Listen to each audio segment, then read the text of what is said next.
Spending your youth building a billion-dollar empire only to discover your life is worth less than a pile of paperwork. Pause here, everyone. Look at the boss, Adrian. Overlord, and yet while he was lying there on fake oxygen, his fiancée immediately invited her younger brother to steal his land. The bitter irony was that the only person who treated him like a human being was the maid in the tattered, worn-out sweater. Both sides are playing their cards openly, but guys, it would be easy for Adrian to ruin Vanessa's career, but the truth is his life would have remained a losing game if that poor girl hadn't taught him what dignity meant.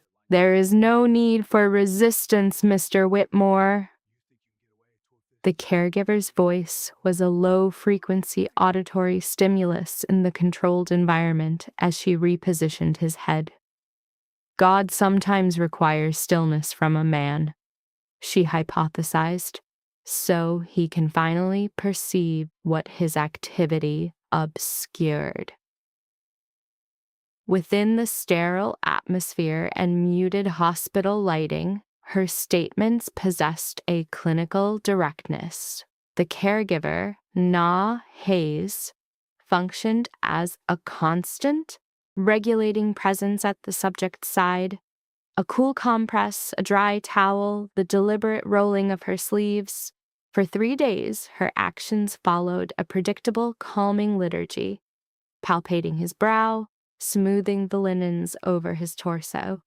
The only other inputs were the metronomic pulse of the cardiac monitor and the sound of precipitation against the window. The subject, Adrian, maintained a state of performative catatonia, a condition he had long since perfected.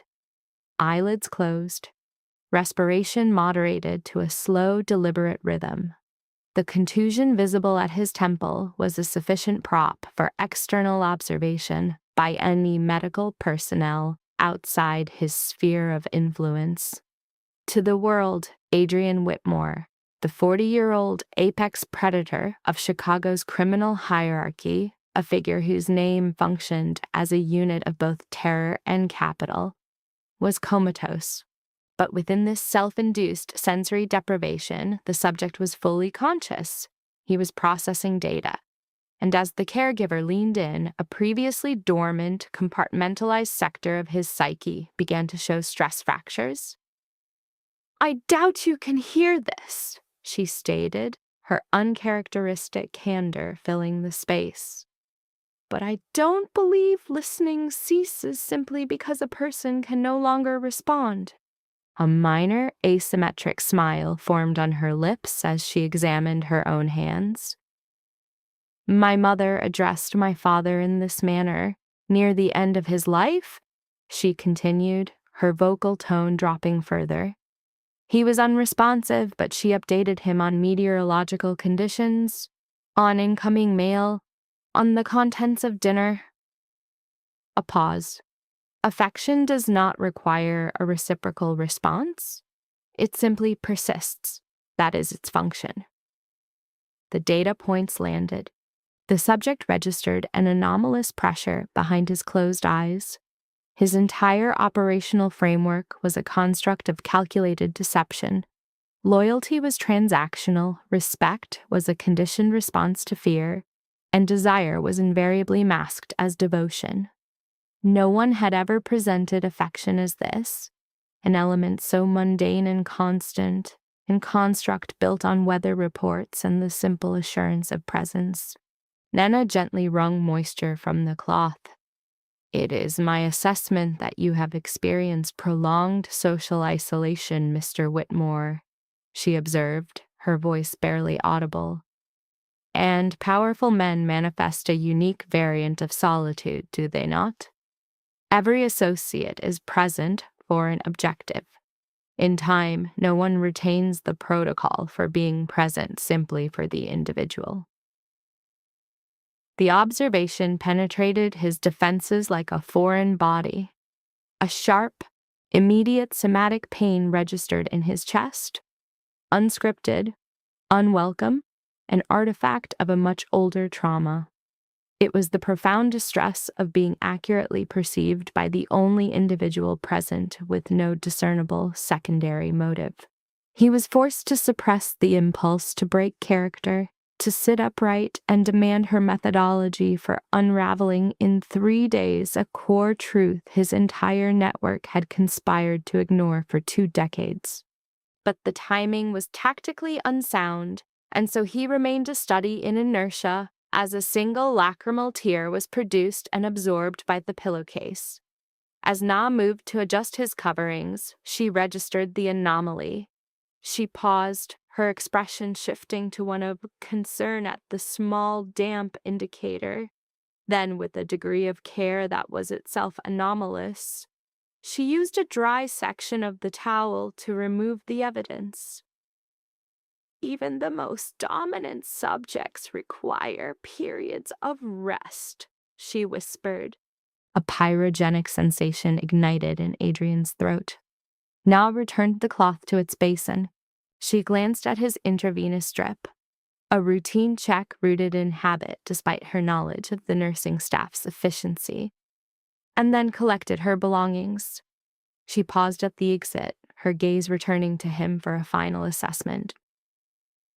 "You are not without observation," she said with quiet conviction. "Not in this room." With that she was gone, the door closing with the quiet deference of one who recognizes that the psychological pain of another constitutes a sterile field. The room returned to baseline silence.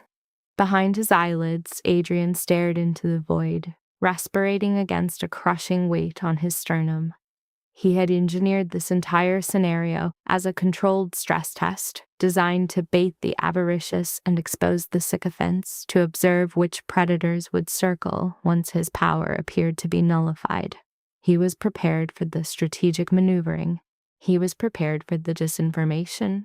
He had not prepared for this specific category of pain, because Naina's words had accessed a psychological space occupied by his mother, by a formative grief, by the boy he had sealed away beneath layers of tailored armor and the monstrous persona he had manufactured.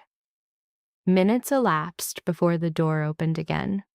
The room's entire sensory profile shifted.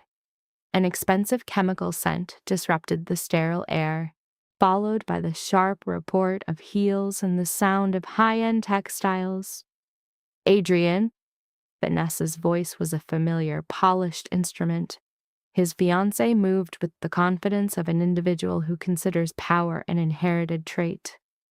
Her beauty was of that cold, architectural type that pacified politicians and solicited donations. She was dressed in black cashmere and diamonds, as if she had already brokered a stylish armistice with widowhood.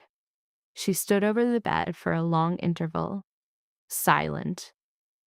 Then Adrian detected her proximity, her breath a cool exhalation near his ear. "You had to execute it this way, didn't you?" she murmured. The practiced warmth in her voice was gone, replaced by a flat, weary irritation. "You can command a room of killers, but you can't regulate your own goddamn cortisol levels." A short, impatient sigh. "Do you have any concept of the position this puts me in?" Beneath the sheets, out of visual range, Adrian's fingers contracted into a fist. Vanessa feigned adjusting an object on the nightstand, a performance for a non-existent audience, then leaned close again. "The legal team is inquiring about temporary authority. Your father is being obstructionist. The board is agitated. The carrion birds are circling Adrian, and I am the one tasked with performing grief." Her voice became frigid. "If you possessed any consideration for me whatsoever, you would either regain consciousness or provide a service to everyone and simply expire. Cease wasting our time." The words registered as a physical assault. For a single cardiac cycle, a blinding rage threatened to compromise his containment, a primitive urge to rise and seize her arm, to finally observe what had been incubating beneath that perfect facade. He wanted to witness genuine fear manifest in her eyes, but a lifetime of impulse control is a cage of iron. Not yet. The rage subsided, cooling into something more functional. Convinced now of his functional absence, Vanessa made a small sound of frustration and walked to the window. Adrian heard the sound of her phone unlocking. Her voice transformed completely. It became soft, conspiratorial. "Hey," she said. A beat of silence. He listened. No, nothing, not so much as a twitch. Another pause, followed by a low, intimate laugh he had never, not once, heard directed at him. "I told you, Lucas. He's not recovering from this." Lucas? The name registered with more force than her cruelty. Lucas Whitmore, his stepbrother, 6 years his junior, raised in the same domestic unit after his father's remarriage. Lucas, who was socially adept and charming, where Adrian was coercive and direct. An individual he'd never fully integrated into the business, but whom he never calculated as capable of a betrayal of this magnitude. Vanessa kept her voice low, but each syllable was a toxin introduced directly into Adrian's auditory canal. "Yes, I am certain," she said. "The board is already showing fissures. If Richard continues to delay a clear succession, we activate the proxy strategy. The moment they are convinced the entity is without leadership, the vote will be ours." Then, that private, intimate laugh again. "No, darling, I have not forgotten the penthouse, or the accounts, or the Wisconsin property. The entire process is streamlined once the legal team declares him permanently incapacitated." Adrian felt his own heart contract once, a violent percussion he was certain the monitor would betray. Vanessa's tone was relaxed now, intoxicated by her own certainty. "You were correct. He was always too arrogant to conceive that someone within his own domestic unit could outmaneuver him." He could sense her gaze returning toward the bed. "And frankly, Lucas, he made it remarkably easy. Men like Adrian consistently mistake fear for love." Lucas must have offered some verbal reassurance, because her voice softened to a near purr. "I miss you as well," she said. "Tonight, same location. We will review the asset schedule again." The asset schedule. Not grief, not panic, not even chaos. A plan. A schematic to dismantle his corporation, his properties, his very identity, in tandem. The fire in Adrian's blood cooled, solidifying into something far more lethal than rage. It became a silent declaration. He remained perfectly still as Vanessa and his stepbrother strategized for another minute, dissecting the psychological profiles of board members, family trusts, and the pliability of key personnel. By the time she terminated the call, the initial shock had metabolized. He was simply recalibrated. Vanessa returned to the bedside. She looked down at his inert form and, with a breathtaking lack of affect, placed her manicured hand on his. "To think," she whispered, "a flawless performance for an empty room. I was close to developing an attachment." She collected her handbag and departed. The door clicked shut. Silence returned, but it was qualitatively different from the quiet Na had left. Na's silence was a space for psychic processing. This was a contaminant that stained the air long after its source was gone. Subject Adrian lies in a state of willed catatonia, conducting an internal autopsy on a newly exposed truth. The caregiver, Na, had ministered to the patient. The partner, Vanessa, had ministered to the estate. One offered a quiet vigil, the other was already calculating the transactional cost of his death. A paradigm shift occurs in the subject's perception. This was never a test of allegiance. It was an instrument of exposure.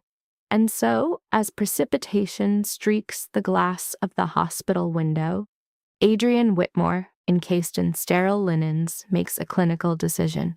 He would not emerge from this state today, but upon his reemergence, neither Vanessa Caldwell nor Lucas Whitmore would retain any viable claim on the assets they had already begun to partition. By midday, the ward had assumed the atmosphere of a sequestered jury, a placid surface masking the imminent delivery of a verdict. This neurology wing is a purpose-built containment unit engineered to absorb the anxieties of its wealthy occupants. Sound-dampening wood panels line the walls. The illumination is calibrated for minimal optic stress. Fresh floral arrangements materialize daily at the nursing station, though by some unspoken protocol, lilies are conspicuously absent. In this space, the coffee is adequate, the security is unobtrusive, and all financial arrangements are handled with a discretion that maintains the fiction of unpurchasable care. It is an environment constructed so that privilege can perceive its own suffering as a more elevated experience. Adrian remains immobile, a sentry in his own physiology. His life's work has been built on distinguishing between performative language and the involuntary candor that emerges when the energy for deceit is exhausted. A hospital is a clinical theater for both. Just beyond his room's threshold, two nurses recite a quiet script of dosages and clearances. Shortly after 1100 hours, the neurologist makes his scheduled rounds. He directs a penlight into unresponsive pupils, gives a cursory scan of the monitor, and dictates his observations into a recorder with the flat affect of a meteorologist. Condition: stable. Neurological response: none. No significant variations noted. Dr. Nathan Cole has executed his role with precision. The official diagnosis will remain intact for the required duration. The variable Adrian failed to adequately forecast was the raw, somatic cost of total immobility. His body becomes the site of insurrection. A low-grade inflammation begins in his shoulders. Deep within his lumbar region, a single muscle fiber initiates a persistent, rhythmic contraction that amplifies with each passing hour. The simple effort of maintaining a slack jaw produces its own unique fatigue. Executive control has always been his primary tool, but there is a vast clinical difference between electing silence and being entombed by it. Sometime after noon, his father arrives. Richard Whitmore does not announce his entry. That has never been his methodology. Even at 70, he carries the low-frequency hum of a man whose arrival once altered the ambient pressure in any room. His footfalls are almost imperceptible on the polished floor. He gives the nurse a nod that is both a dismissal and a formality, waiting for her exit before positioning a chair by the bedside. For a significant interval, he simply observes. An assessment. Adrian feels the specific weight of that analysis, a familiar pressure. Finally, Richard's voice, a dry, quiet instrument, fractures the stillness. If I were a man of lesser insight, I would assume you'd finally devised a technique for information extraction that bypasses the tedious requirement of speech. Adrian offers no physiological response. A small, desiccated sound emanates from Richard, the articulation of a chronic disappointment. The board is agitated, Nathan informs me. A predictable outcome. Panic is a contagion that spreads far more rapidly through bespoke suiting than it does through a man with calloused hands. He allows the observation to linger. Vanessa was here. Her name is an anchor, deploying in the quiet. Adrian experiences a focal point of somatic heat below his sternum, yet his respiration remains perfectly metronomic. Richard shifts his weight in the chair. I encountered her in the hallway. She projected the distinct impression of being more inconvenienced by the situation than emotionally distressed. Another pause. Your mother held the belief that an individual's core pathology is revealed when they feel pain grants them license for profound self-interest. To invoke Catherine's name is a deliberate psychological maneuver. Richard deploys it only when a difficult truth is deemed therapeutically necessary. You've always exhibited a fatal predisposition for selecting partners who lack internal structure. You consistently mistake surface polish for a functioning psyche, he states, the words settling into the room's dense quiet. Then, a tonal shift. Some of the iron recedes from his voice. But that is not the reason for my visit. The maid, she stayed here last night, well past the conclusion of her official duties. The subject's heart rate exhibits a brief, anomalous flutter. The monitor registers it. Richard predictably notes it. His voice remains level. Sometime after midnight, a nurse down the hall dropped a supply tray. A sudden, explosive acoustic event, sufficient to rouse the deeply sedated. That girl from her position in the chair by the window was ambulatory before any other staff had registered the stimulus. He indicates the now vacant chair. She appeared terrified, not a performance of fear, an authentic neurochemical response. And yet her primary instinct was to move toward this room before her prefrontal cortex could even classify the potential threat. Adrian remains a somatic effigy, but internally a cognitive lock has been disengaged. Richard proceeds. Fear is a dramatically more reliable diagnostic tool than affection. Do not forget this principle. A full minute passes. He stands, adjusts a cufflink, and places a hand of significant weight on the bed's metal guardrail. I will not ask if the objective is worth the operational cost, he says, his voice lowering in pitch. You are already aware the answer may be negative. He exhales slowly, deliberately. But you have initiated this course of action. You will see it through to its conclusion, and you will do so with full cognitive awareness. Do not avert your gaze when the resulting data presents a direct insult to your own ego. And then he is gone. The room's dimensions seem to expand in his absence. Adrian lies in the silence, processing his father's testimony.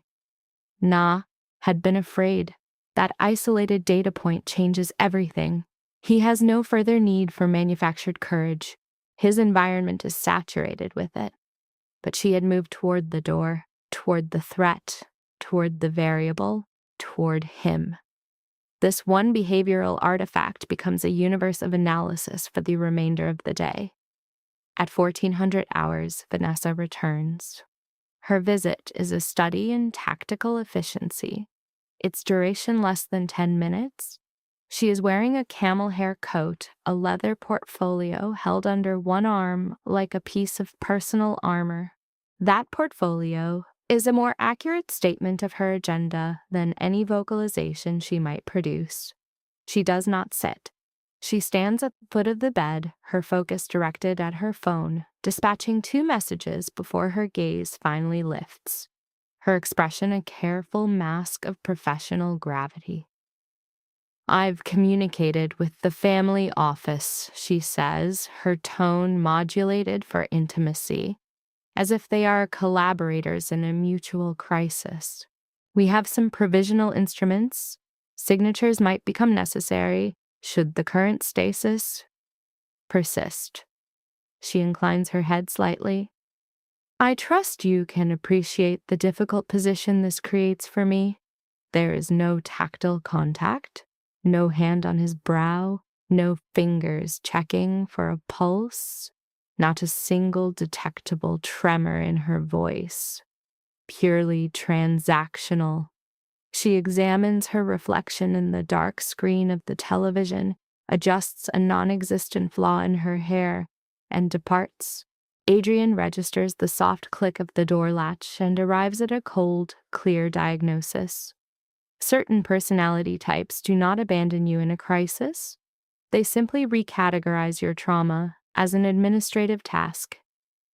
The afternoon diffuses into gray. The rain abates, and a weak, aqueous winter light projects a sterile rectangle onto the floor. A nurse enters and exits, replacing an IV drip. A laugh, sharp and incongruous, erupts from the hall, then is immediately suppressed by a muffled apology. A janitor's whistle, 3 notes of a half-recalled melody, travels down the corridor, a tune Adrian's memory fails to place. Then, as the time approaches 1600 hours, she returns. He identifies the sound signature of her approach before any word is spoken. Her walk is unlike the others on this floor, not defined by pace or volume, but by a weight of intention, as if she navigates the world with a heightened awareness of its inherent fragility. She places a small paper cup on the bedside table. Steam rises, carrying the scent of coffee. For herself, not for him. An act of settling in. Then the distinct sound of a chair being purposefully drawn close to him. "Good afternoon," she says, her voice calibrated as if to a sleeping person, as if a response is a possibility. The quiet rustle of pages turning. A book. Adrian remains in the silence, observing. "I brought something to read," Na says. Not a clinical text this time. "I had a feeling that if you are in there and are able to listen, you are likely profoundly tired of hearing men in white coats catalog your deficits." In a silent, paralyzed region of his consciousness, the neural ghost of a smile forms. She opens the book, her voice a low, stable frequency as she starts to read. It is not a work of high drama. The sentences are simple, declarative structures that speak of climate, of ancestry, of a small community's desperate effort to maintain its identity through punishing seasons. It is the type of book his mother would have owned, because, as she often noted, not all diagnoses need to arrive like an explosive device. After several paragraphs, Na pauses. "My brother has no tolerance for hospitals," she says, the words presented as a simple conversational offering. "He claims they smell of anxiety and inferior coffee." A brief silence follows. He is generally correct in his assessments. She sips from the cup. "His name is Ben," she adds. "He's 21 and operates under a delusion of his own immortality. He still shouts at the television during Cubs games, as if the team manager can receive his telepathic instructions." A new warmth and effective shift enters her voice as she speaks the name. Adrian finds himself processing her words with an intensity unrelated to his deception. "My mother says that for certain families, spectator sports are the closest available substitute for ritual prayer." Na emits a quiet laugh.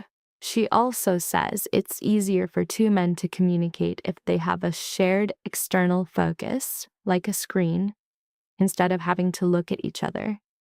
The observation is delivered with more empathy than her words this morning, and for that reason, its psychological impact is significantly greater. This is not a performance. This is an offer of fellowship.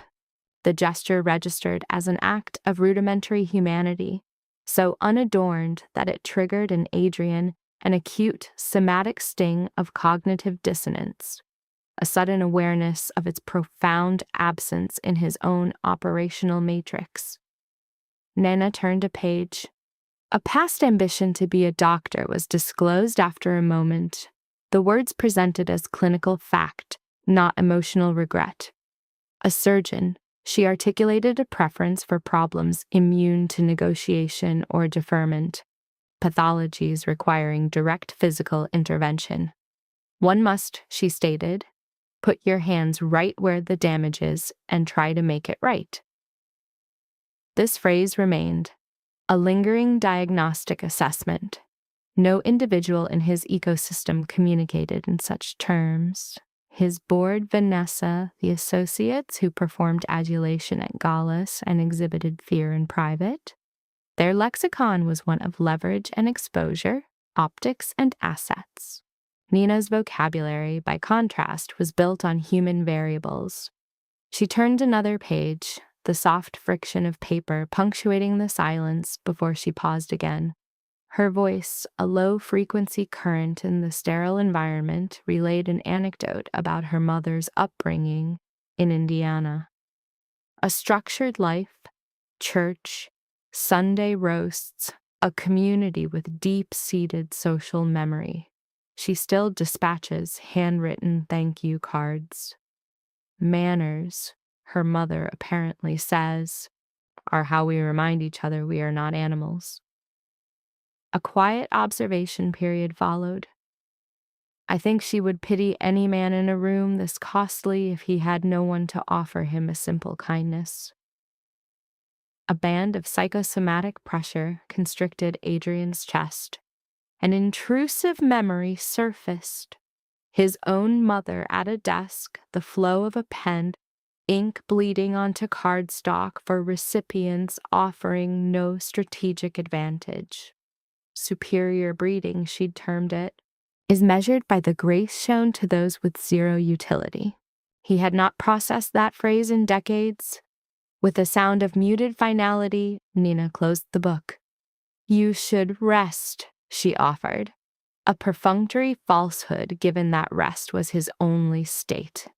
She rose, readjusted his blanket, and her hand made contact with his. It remained. The pressure was neither intimate nor incidental. It was a simple transfer of warmth, offered unconditionally. If you have ever been loved well, she murmured, a statement directed at the ambient silence and him. I pray some piece of you remembers how it feels. Then she was gone, the latch engaging with a soft click. Adrian was left isolated in the expanding quiet, observing a self-imposed darkness, the metronomic pulse of a machine, the only data confirming his heart still functioned with the rhythm of a man maintaining control, yet control was a decaying construct. Outside this room, his fiancée was managing his absence as a line item on an agenda. His stepbrother was evaluating his assets with the predatory focus of a scavenger. Men in tailored suits were charting his vulnerability on quarterly reports. And inside this room, a woman with fatigued eyes and a voice devoid of pretense had spoken of a decency that power could not acquire. For the first time since the simulation began, Adrian experienced a profound perceptual shift. He was no longer the architect of the scenario, he was its subject, and his psychic weight was being measured. As dusk permeated the Chicago sky, rendering the window a black reflective surface, he remained immobile. Internally, however, a stress fracture had split his reality into two irreconcilable halves. A clear binary emerged: those who demonstrated proximity when he had nothing to offer, and those who were already calculating their gains from his absence. By the fourth morning, Adrian Whitmore was learning that prolonged sensory stasis functions as a psychological autopsy. It dissects memory. It magnifies perceived slights. It highlights the contrast between perfunctory duty and genuine devotion with such clarity that the smallest gesture acquires disproportionate significance. The room was a sterile, climate-controlled environment, but the light filtering through the windows had the flat, observational quality of a Chicago October. A contusion of clouds suppressed the city skyline. Beyond the glass, life proceeded at its relentless pace on Lakeshore Drive. The world was not in stasis. Contracts were being executed. Mothers were directing children toward school entrances. Storefront shutters were rising. Espresso was being prepared. Financial ledgers were being reconciled. and Adrian Whitmore remained in his private room, an inert figure under white sheets, as the cartographers of his existence began to redraw their maps. Shortly after 8 o'clock, Nathan Cole arrived.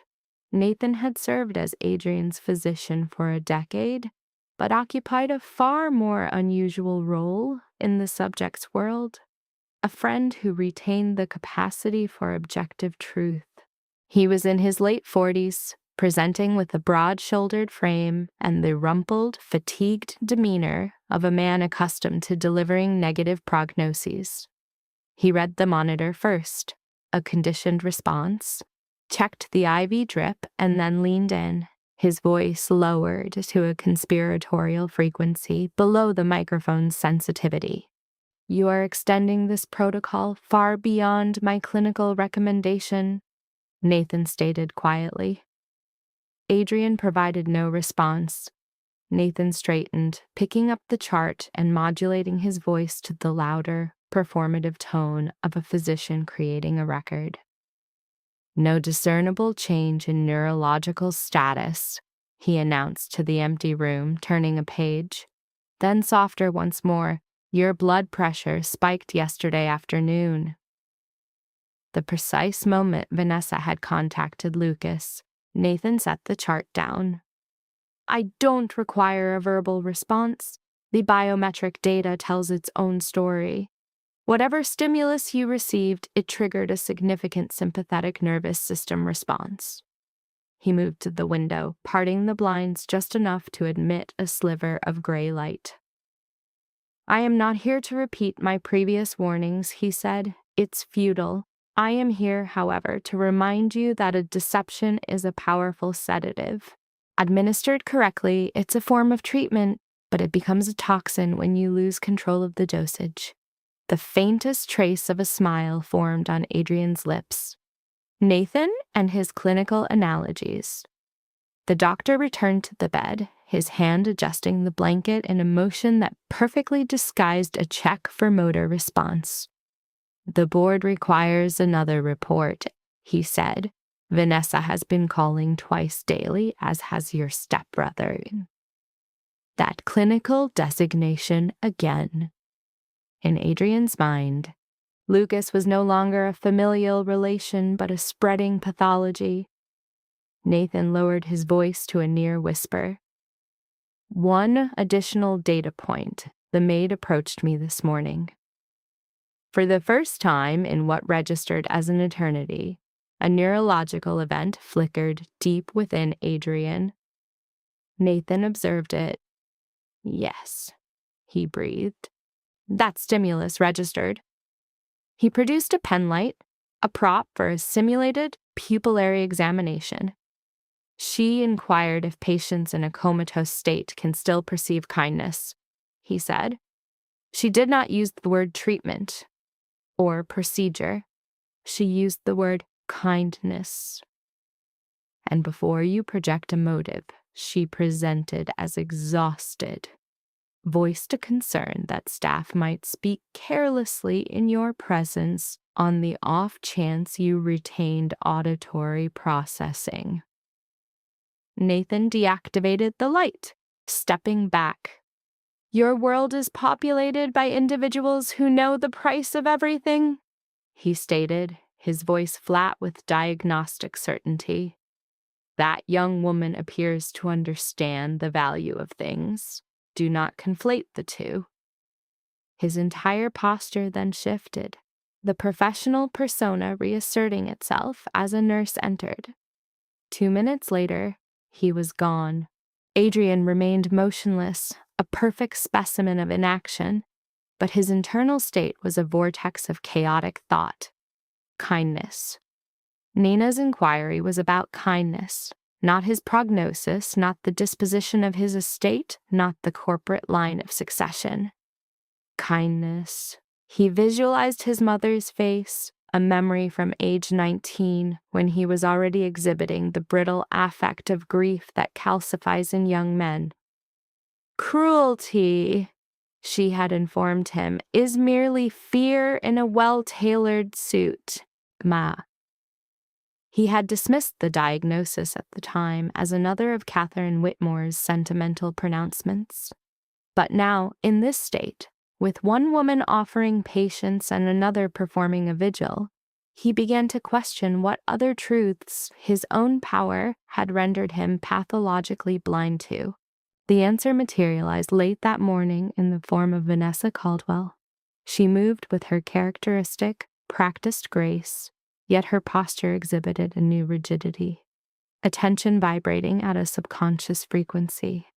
The sound of her heels on the tile was sharper. The curvature of her smile was held unnaturally taut. Her perfume was an olfactory assertion, as if its monetary value alone could stabilize a scenario that was becoming unpredictable. "Good morning, Adrian," she stated, the words tonally flat, empty of their conventional meaning. She selected a chair, crossed her legs, and consulted her mobile device before initiating any physical contact. If she recognized the profound symbolism in that sequence, her expression did not betray it. "I was just at the Whitmore building," she began, her tone assuming he would derive comfort from corporate data. "Half the VPs look like they're attending a funeral for which there is no clear billing entity. There is instability across all sectors. Do you have any conception of what that does to an enterprise of this magnitude?" She allowed the rhetorical question to expire in the silence. Adrian detected the sound of paper being handled. "I've drafted a public statement, pending your father's approval," she went on. "A demonstration of unity is what's required." Unity. She deployed the word like a clause in a contract, stripped of all effective content. Vanessa's hand finally came to rest on his. Her skin was cool, her fingers unresponsive, a gesture that felt rehearsed, as if learned from a manual on bedside protocol. "I have been incredibly loyal to you," she said, her voice lowering. A profound cold permeated Adrian's inert form. Individuals who possess genuine loyalty never have the need to state it. The subject, Vanessa, remained stationary for several minutes post-interaction, a behavior consistent with waiting for external validation that did not arrive. She then rose, crossed the window. A distinct auditory cue confirmed the unlocking of her mobile device. Following a brief surveillance of the hallway, she initiated contact with the co-conspirator, Lucas. "Don't start," she began, her vocal tone exhibiting sharp irritation. "No. Richard refuses to authorize any transition. He's stalling." Her inflection hardened. "And the board is useless. They won't move unless they believe the old man is losing his faculties too." A pause. The audible data was telling. Her controlled respiration, the absolute certainty in her speech, the profound pathology of two individuals objectifying the future as territory to be conquered. "Yes, I've been through the trust documents," she continued the communication. "There are vulnerabilities. We just have to let this play out." A short, sharp vocalization, a laugh, escaped her. "No, I'm not worried about Adrian hearing me. If he ever wakes up, I will go to church every Sunday for the rest of my life out of pure, unadulterated shock." The comment was structured as a witticism. For the patient, Adrian, it functioned as a final, irreversible psychological severance. This was not rage, a transient, high-effect state.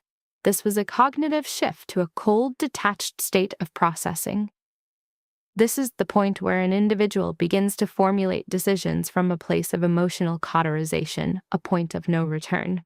Vanessa continued, her cadence shifting to the intimate tone typically reserved for the patient. "I told you, Lucas, give it another week and they will be begging for a new king. There will be no need to take a single thing. They'll give it all to us. simply to make the fear go away. A breath. Yes, she murmured, the rigidity in her voice dissolving. I miss you too. The admission was left suspended, an aerosolized toxin. The patient had now absorbed a psychologically damaging volume of information. When Vanessa concluded the call and returned to the bedside, she placed a hand on his shoulder, a masterclass in performed tenderness, an act of exquisite psychological violence. You always insisted on making things so much harder than they had to be, she whispered. Even at the end. Then she was gone. He was left in the resulting sensory vacuum, his own erratic breathing a counter rhythm to the machine's metronomic pulse. A formative maternal figure once posited that some betrayals don't fracture the psyche due to lost affection. They shatter it because of the lucid, undeniable recognition that affection was never a variable. In the silence, the patient finally achieved this clarity. The psychic pain that registered was no longer for the departed female. It was a profound, hollowing grief for his former self-construct, a persona that had misinterpreted admiration as loyalty, conflated aesthetic with substance, and equated a controlled exterior with personal integrity. An individual can construct an empire and still be functionally blind in a single room. At 3:00, the room's ambient light shifted. The caregiver, Nina, entered with a fresh basin, a precisely folded towel, and a small paper bag emitting the scent of broth and rosemary. She wore the same gray cardigan from the previous observation, now showing a small, meticulous repair on the cuff. Her hair was styled without adornment, and faint cyanotic shadows of fatigue were visible infraorbitally. After setting down the soup, she proceeded first to the window, angling the blind to prevent the afternoon light from directly striking the patient's face. Still cloudy, she observed in a low voice, resuming a conversation as if with no interruption. My mother believes Chavez keeps its finest days for the people who have no way of going out to see them. A quiet interval. She approached the bed, her hand moving to assess his blanket before it stopped mid-motion, arrested by the rigid clenching of his jaw. The detail was minimal, almost subliminal, but Nena perceived it. Oh, she breathed, a sound of private diagnosis. Did somebody trouble you? The patient experienced a corresponding increase in his own pulse. Nana's gaze flickered to the door, then returned to him. I know how that must sound, she murmured. But sometimes a room feels different after someone leaves, like opening an oven door and smelling that something has burned while your back was turned. Had the patient's motor functions been intact, a laugh reflex would have triggered. He could not. He could only process the auditory input. Nana dipped the cloth in the warm water, her application gentle as she cleansed one side of his face. When my father left, she initiated after a moment, my mother refused to say a single ugly thing about him for weeks, not one. A faint trace of a smile could be detected in her voice. Then one morning, she was buttering toast and just said, well, I hope he enjoys making someone else a disappointment for a while. She paused her task. It was the angriest thing she said the entire year. Nana rinsed the cloth. I once thought strength was about shouting, or slamming doors, or making sure you had the final word. Her voice softened further. Now I see that strength is just holding on to your decency when someone has given you every reason to let it go. The sentence permeated the patient's consciousness with a terrible, perfect clarity. Decency. He registered with a sudden, sinking understanding that it was the one quality his operational matrix had never required. Efficiency was paramount. Intelligence was a form of capital. Fearlessness was a baseline requirement. But decency, no. That was a variable for his mother. For the women from church who presented with food offerings post-bereavement, for men who rose when an elder entered a room even without an audience of consequence. It was for individuals like Nina. She set the cloth aside and unfolded the fresh towel.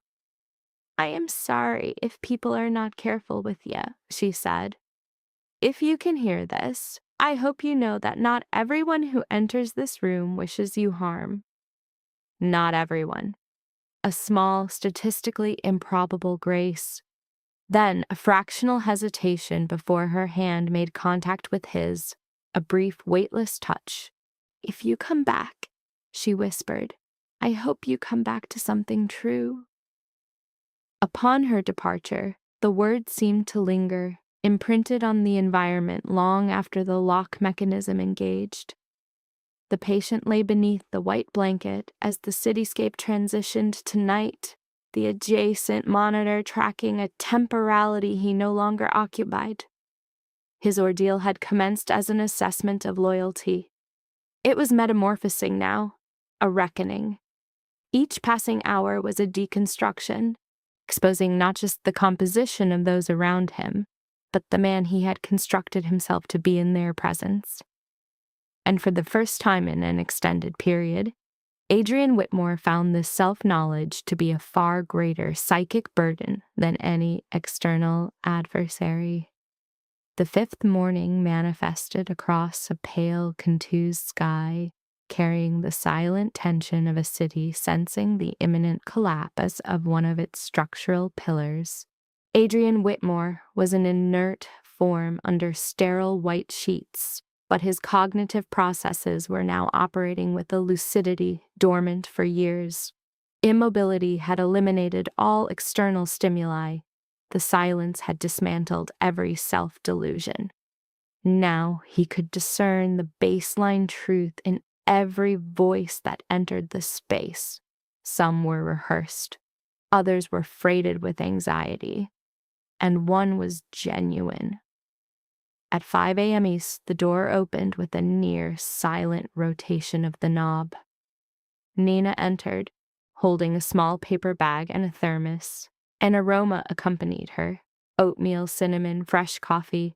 It was an odor so profoundly normal, it felt like a form of insurrection in this environment of antiseptic and filtered air.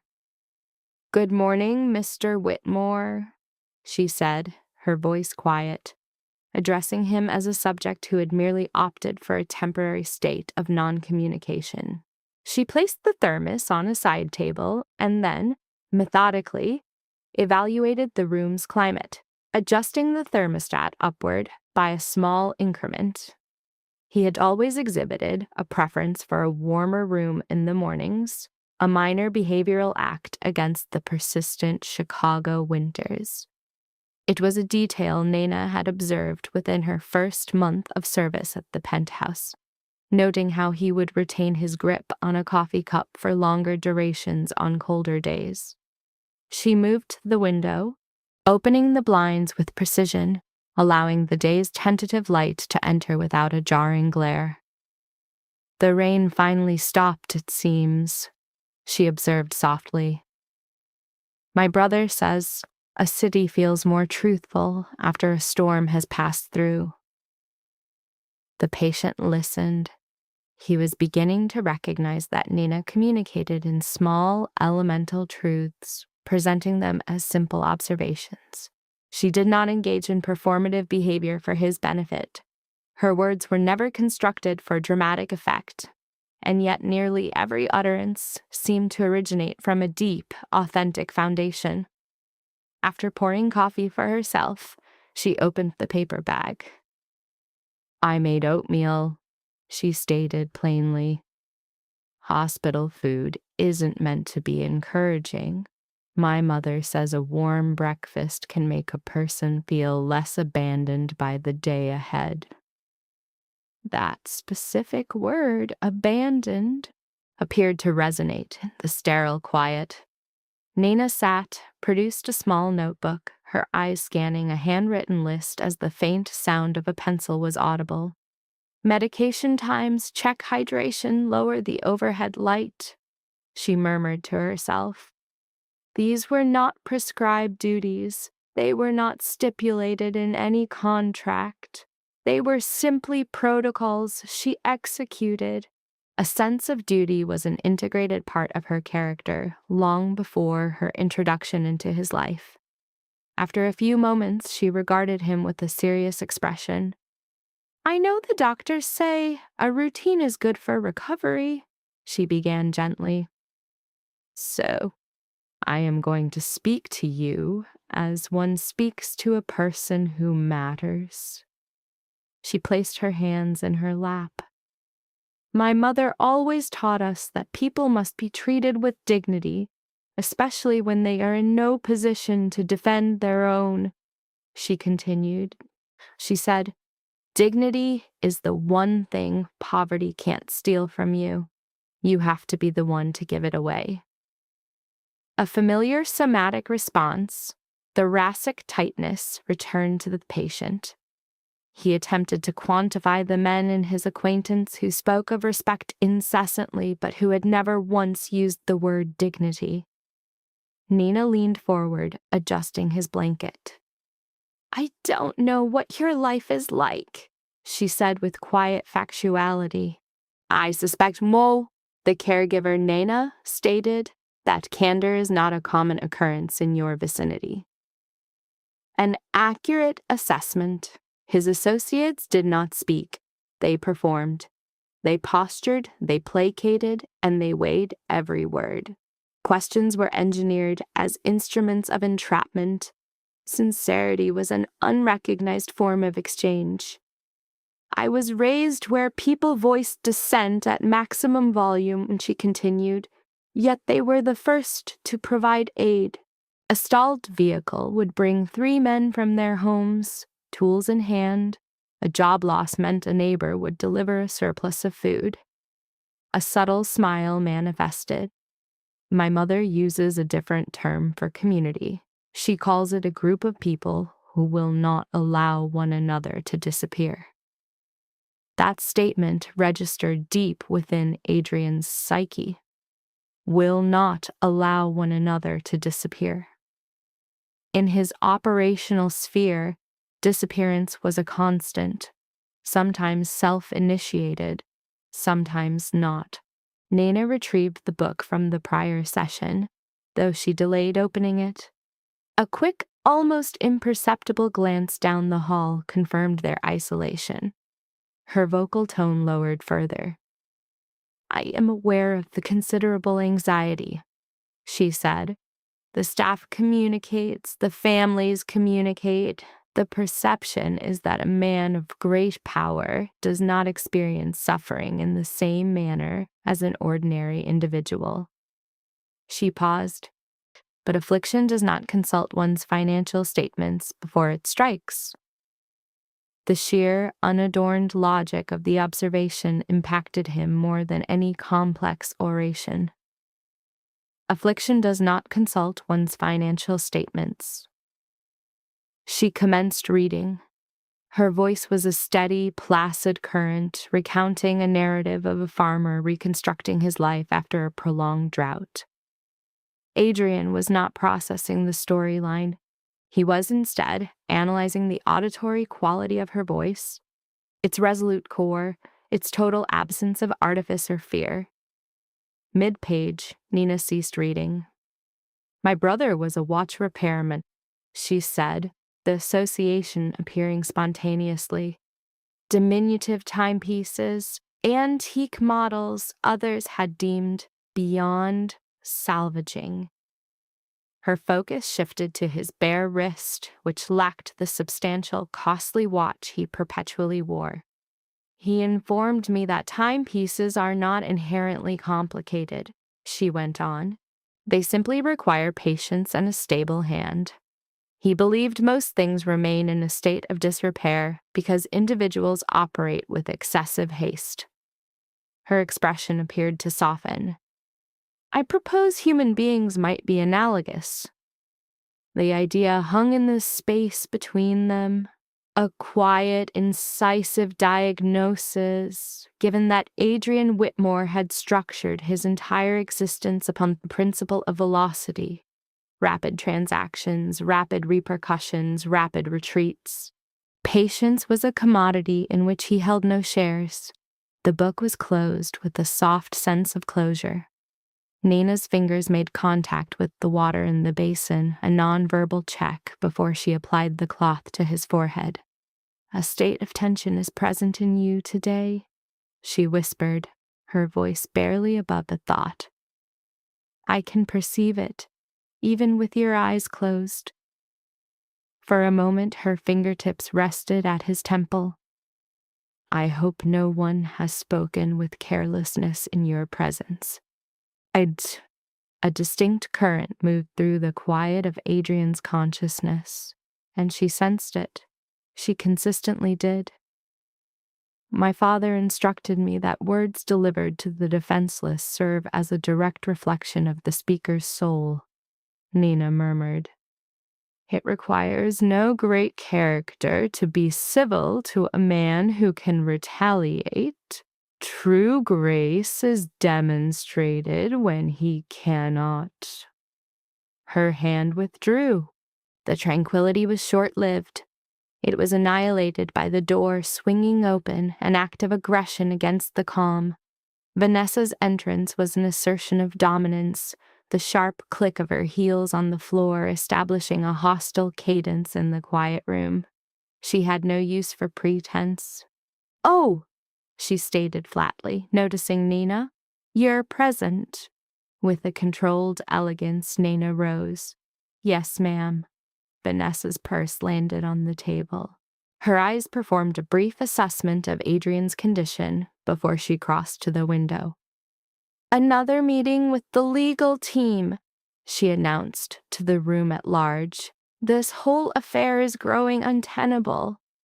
Her eyes cut to Nina. You can leave. A minor pause. I was in the process of caring for him, ma'am. Vanessa produced a smile, a frigid piece of sculpted courtesy. Then care for him more quickly. Nina collected the basin, her actions a study in composure against the command's sharp cruelty. As she moved past his bed, her hand descended in a final, swift gesture to straighten his blanket. You are not forsaken in this place, she whispered, a promise taken from the air before Vanessa could register it, and then she departed. The door latched. Instantly, the facade on Vanessa's face cracked. A sound, a sharp exhalation of contempt, left her. This staff and their incessant maudlin fussing, she commented to herself, as if sentiment can maintain the fiction that this is still a residence.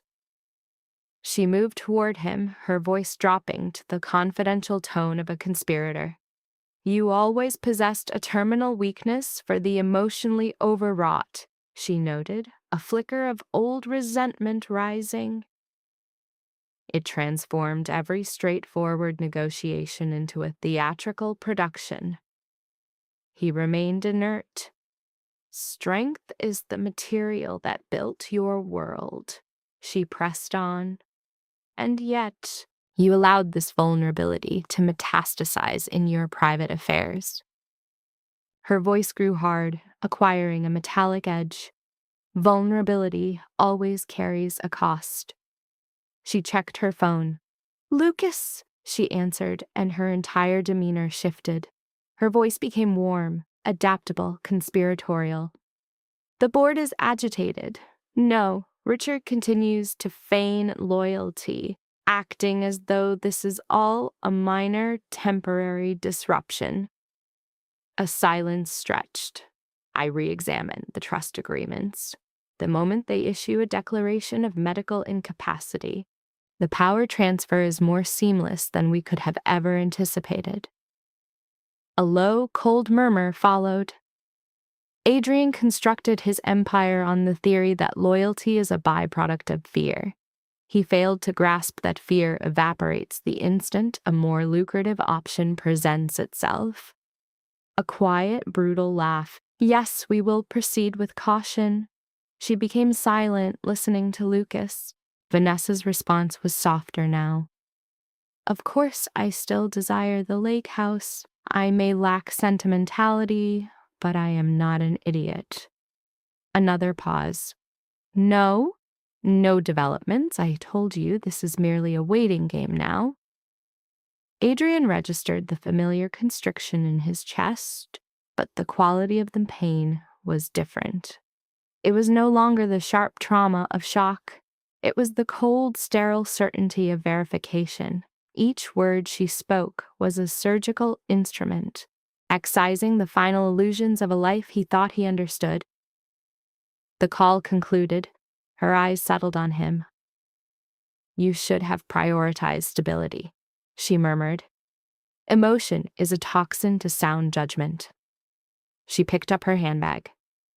For what it's worth, she said, a final remark directed at a specter. You were extraordinary. And then she was gone. Silence reoccupied the room, but this time, for Adrian Whitmore, there was no ambiguity.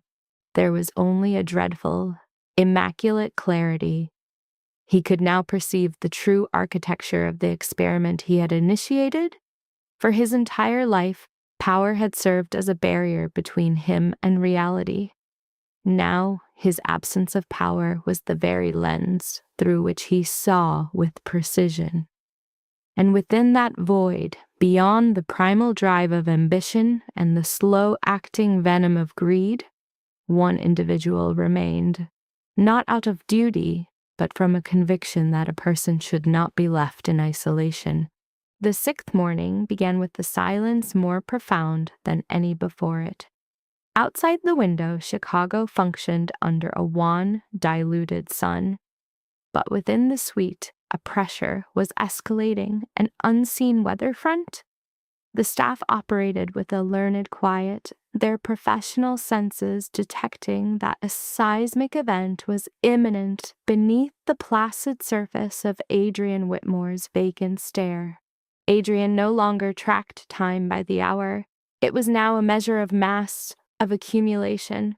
Every whispered utterance, every compassionate touch, every calculated movement, each was a layer added to something more real than dates on a calendar.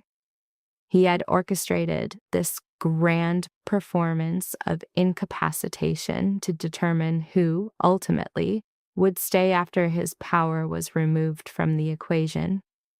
He had never anticipated how deeply the observation period would reconfigure him.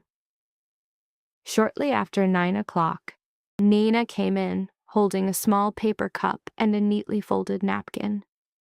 The aroma of authentic chicken broth, not the sterile institutional variety, permeated the space, a warm and genuine scent against the chilled air. Good morning, she started, her voice gentle. A hint of fatigue was present in it today, the faint reverberation of a night without sufficient rest. There were subtle shadows under her eyes, but her posture was unwavering, a pillar of quiet dignity. Adrian analyzed the inputs. He was becoming fluent in the vernacular of this environment, learning to interpret the subtext of a human soul. Nina exhibited fatigue, but never capitulation. I brought this from my residence, she stated, preempting the unspoken query. My mother is adamant that a quality broth can remedy anything. She claims the body retains the memory of kindness, even if the mind cannot. Nina removed the lid. A small wisp of steam materialized and then dissipated. I hope she is correct, Nina whispered. A moment elapsed. She approached his side, adjusted the room's climate control, and then her hand located the blanket on his chest, executing a small, precise correction. Her actions were a daily ritual, deliberate, methodical, unrushed. Her pace was not the result of a lack of urgency. It stemmed from a profound, ingrained respect for the delicate state of the man in the bed. She sat spreading the napkin on her lap. "I spoke with Dr. Cole this morning." Her voice was lower now. She indicated that recovery is often a non-verbal process, that we return to ourselves not as a single event but in fragments. A beat of silence. "My mother holds that faith is the awareness of what is possible well before it becomes visible." Faith. The concept felt like an alien territory. For the subject, Adrian, faith was never a functional psychological asset. Strategy, leverage, and brutal probability formed his operational schema. Faith was classified as a capitulation, an act for which he possessed no behavioral script. The caregiver, Nina, stirred a cup of soup with a plastic spoon, a purely ritualistic motion as the subject was incapable of ingestion. "I cannot imagine the life you have led," she observed, "but I have a sense that very few people ever gave you permission to be still." Her tone modulated. "My father worked himself into an early grave, 2 jobs, my whole life. He never allowed himself a moment's peace.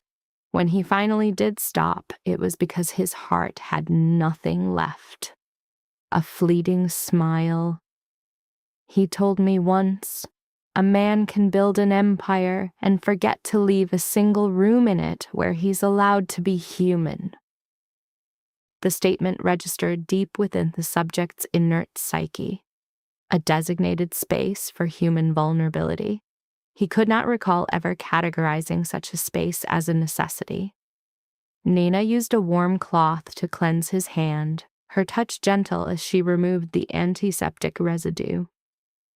"You may not know this," she stated in a low voice, "but people watch men like you the way we watch a coming storm. There is fascination, there is fear, sometimes even awe, but no one ever wants to stand where the lightning is going to strike." Her fingers came to rest on the pulse point of his wrist. "I don't think any of us are meant to live as a storm forever." The declaration was presented as a clinical absolute, its meaning hanging in the sterilized air. A memory surfaced. The first individual to label him as frightening. He was 24, consolidating control of a corporation nearly lost to internal betrayal. Fear was a tool in that context, a weapon, his survival mechanism. Fear secured the perimeter. Fear fueled the engine. Yet fear had never, not once, produced a state of psychic equilibrium. Nana rinsed the cloth, drying his hand. "My hope," she said, her sincerity presenting as an unguarded affect, "is that when you wake, you find someone who speaks to you with nothing but the truth." The words were devoid of a manipulative agenda. They were not a performance, a simple data transfer. She fell silent as if self-censoring for having breached a professional boundary. Before she could move, the door opened. Vanessa was present, her expression a careful study in controlled rage. She made no effort to conceal it. "I was told visiting hours were being limited," she announced, her vocal tone flat, her gaze locked on Nana. Nana rose in a single fluid motion. "I'll return another time," she responded, her politeness functioning as a defensive shield. Vanessa issued a sharp, gratified nod of dismissal. As Nana collected her things, her eyes passed over Adrian's impassive face. not as a search for response, but as a final act of observation. Then she was gone. The room's atmosphere shifted instantly. Vanessa unfastened her coat, placing it on a chair with the proprietary air of an executive assuming power. "I met with the legal team this morning," she reported, her gaze fixed on a point beyond him. "Our initial projections are confirmed." She moved toward the window in a slow, deliberate drift. "Provisional authority becomes absolute if his neurological state remains indefinite." The words were a surgical instrument, clinical and without sentiment. Adrian willed every muscle into a state of paralysis, a body absorbing a concussive force. Vanessa turned from the window, her face illuminated by her mobile device. "Yes," she said into it. "I just left the meeting." The other party had to be Lucas. It was always Lucas. "The board is becoming restless." Her voice dropped to a conspiratorial register. "Investors are asking questions. No, Richard is still playing the part. That this is a fleeting crisis." Her voice thinned. "We need another week." In that moment, a part of the subject's internal structure froze. 1 week. Time, for them, was now merely another asset on a game board.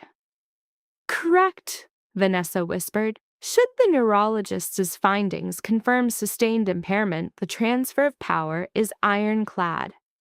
A pause. "No." Adrian never accounted for weakness. His only strategy was ever utter dominance. A soft, cold laugh resonated in the space. "And that is the very reason any of this is possible."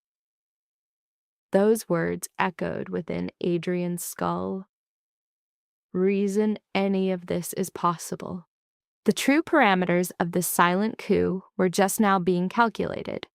Vanessa's tone changed, adopting an almost intimate quality. "I know," she murmured to the other party.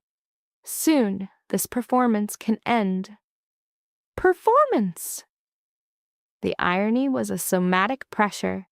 Adrian had engineered a fiction, and inside it, they had built a superseding reality. "Yes," Vanessa confirmed. "The company's restructuring will commence immediately." Some departments would exhibit resistance, predictably, but would acquiesce to the new command structure as a survival imperative. "Father and the estate?" A slight hesitation. "I will handle that myself." Adrian's respiration was a measured, steady function, but internally, the load-bearing structures of his certainty disintegrated. Ending the call, Vanessa neared the bed, her eyes scanning his face for a protracted moment, as if seeking some final nonverbal confirmation. "You believed above all else that everything was an instrument of your will," she observed, her voice a flat, impartial diagnosis containing neither cruelty nor empathy. "It never entered your mind that the world might turn that same unblinking eye upon you." She made a small, almost performative adjustment to his blanket. "For whatever it's worth," she said, her calmness a chilling contrast to the room's silence. "I learned your lessons well." Then she retrieved her coat and departed. The quiet that filled the resulting vacuum was qualitatively different, denser, more conclusive. Beneath the sterile linens, Adrian remained motionless, but the subject who had entered this facility no longer existed. He had staged an elaborate simulation to test for loyalty, and in its place had uncovered a truth.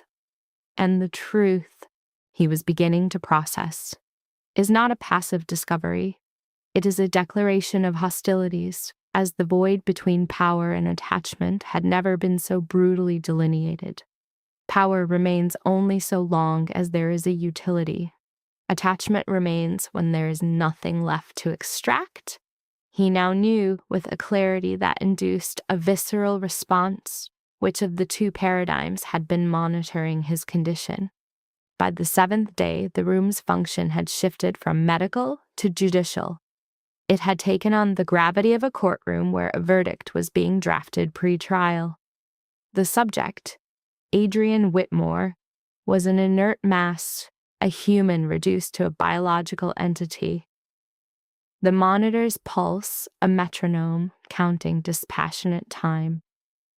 Outside, Chicago was obscured by the oppressive gray of early winter, a sky that leached color, warmth, and sound from the environment below.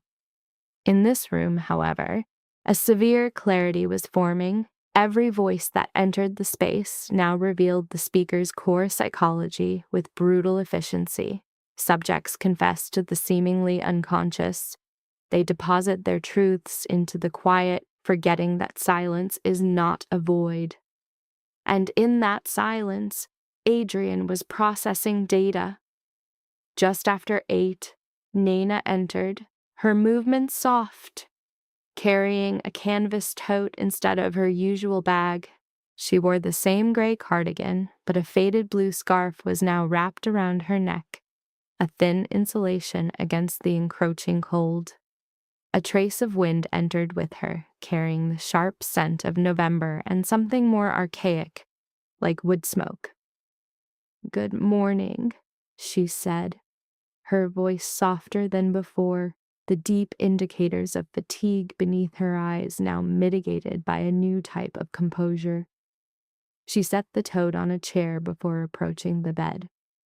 Her routine was a silent procedure, a check of the ambient temperature, followed by an adjustment of the blinds to allow pale light to fill the room without directly hitting Adrian's face. "I brought something else today," she murmured, an apologetic note in her tone. "My mother baked bread last night." She is of the firm belief that fresh bread can mend almost anything. From the tote, she produced a small parcel wrapped in cloth. A subtle scent of warm wheat and rosemary began to permeate the air, a biological aroma counteracting the room's chemical sterility. "She always says we believe medicine is the cure," Nana continued, carefully unwrapping the bread. "But the real healing begins when someone remembers you are still a person." The cognitive weight of that statement landed within Adrian. She placed the bread on his bedside table, an act of symbolic presence, not of function, as he could not consume it. Nana sat, opening a notebook with fresh ink on its pages. Adrian could register the faint sound of a page turning. "You had a restless sleep," she noted, her eyes glancing at the monitor's rhythmic display. The body finds its own way to wrestle with things the mind cannot, even when it is still. A period of silence passed between them before she resumed. "My brother, he believes storms are just nature's way of reordering the world," she said. "He says the air is always cleaner afterward, even if the landscape looks unchanged." Her hand moved to smooth a nearly imperceptible wrinkle in the blanket. "I think people are much the same." The thought was left to occupy the quiet, unhurried. Adrian had noted her tendency to not rush to fill a silence. She allowed for negative space, as if respecting a dialogue in which he was unable to participate. After a moment, she picked up her book, but she did not immediately begin to read. Her vocal delivery shifted, adopting a tone of calculated intimacy. "I was with my mother yesterday afternoon," she began, the modulation low. "She inquired about you." A deliberate pause followed, suggesting careful thought. "I reported that your condition was stable." A faint, almost apologetic smile manifested. "She suggested I remind you that pride serves as a poor physician." The statement mirrored his own mother's severe pronouncements with unnerving accuracy. Nana adjusted her posture. My mother teaches that pride is a necessary shield in times of deprivation, she clarified, but it becomes a prison when it prevents acceptance of an offered hand. Kindness. This appeared to be Nana's sole operating principle, a lexicon from a reality wholly separate from his. Her hand settled in her lap. I suspect individuals of great power are rarely shown kindness without an implicit cost. Such too, she went on. Over time, they must lose the memory of the sensation itself. The observation was delivered with a soft, devastating precision. Adrian scanned his cognitive files for an instance of receiving something without expectation of reciprocation. No such file existed. Finally, Nana commenced reading, her voice a steady presence in the room, recounting the tale of an old man mending a storm-ravaged farmhouse. The narrative itself was methodical, elevating the slow process of mending above the raw force of creation. She halted mid-sentence. I have a predisposition toward narratives of repair, she mused.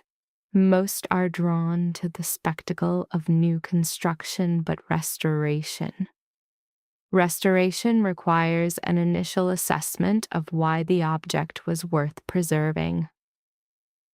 Her gaze shifted to Adrian's inert form. That is the component we often neglect. The words lodged themselves deep in his psyche, this concept of determining worth.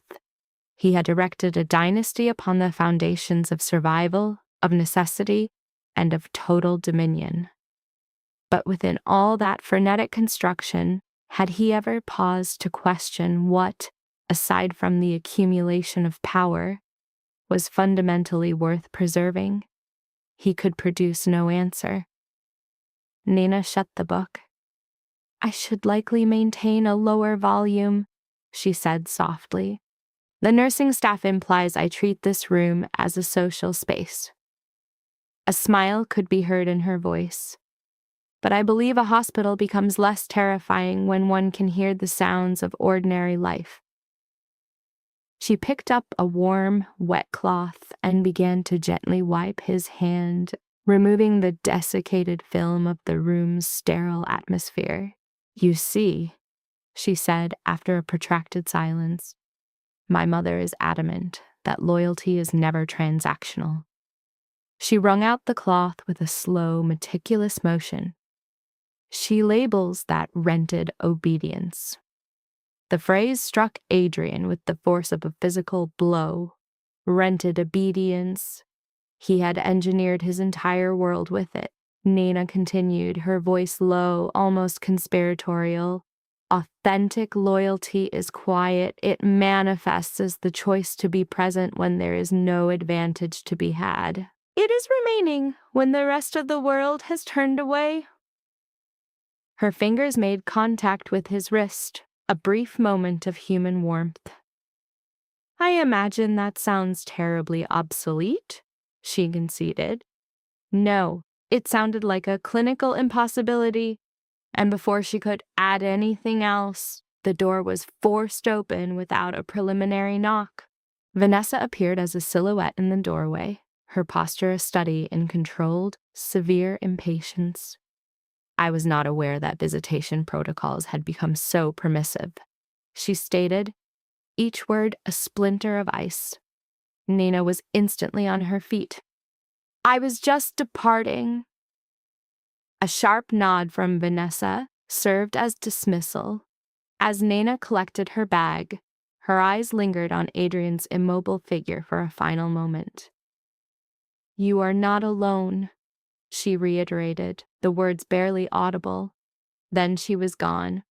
The instant the door clicked shut, Vanessa released a breath of pure frustration.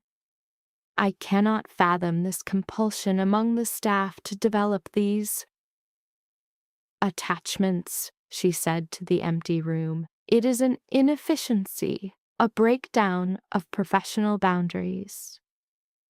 She placed her handbag down with clinical precision and began to pace the room's perimeter. The board's restlessness is escalating, she declared, her focus already redirected. She paused at the window, a phone materializing in her hand. Correct, she started. The disembodied voice on the line identified as Lucas. We are moving the timeline forward.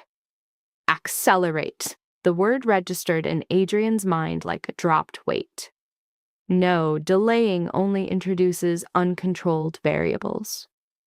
A beat of silence while she received a response.